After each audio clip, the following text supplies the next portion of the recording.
আসসালামু আলাইকুম।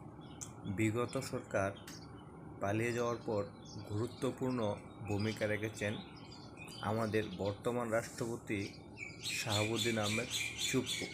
তিনি সশস্ত্র বাহিনী অর্থাৎ সেনাবাহিনীর সহযোগিতায় দেশকে স্থিতিশীল রেখেছেন, এটা আমরা স্বীকার করি। কিন্তু ভুলে গেলে চলবে না, তিনি বিগত আওয়ামী আমলে নিয়োগপ্রাপ্ত এবং আওয়ামীর একটা প্রোডাক্ট। তিনি তার হয়ে কাজ করবেন। আপা ওনাকে রেখে গেছে, কিন্তু সম্প্রতি তিনি তার কুলস পাল্টাতে শুরু করেছেন।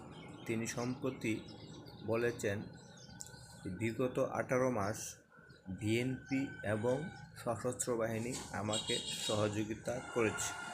আমাকে অনেকেই সমূলে উপড়ে ফেলতে চেয়েছিল। এই সময় বিএনপি এবং সশস্ত্র বাহিনীর সহযোগিতায় আমি টিকে থাকতে পেরেছি। এমনকি প্রফেসর ডক্টর ইউনূস রাষ্ট্রীয় সিদ্ধান্তের ক্ষেত্রে ওনাকে সহযোগিতা করে নাই বা ওনার পারমিশন নেন নাই। প্রফেসর ইউনূস নিজেই সিদ্ধান্ত নিয়েছেন।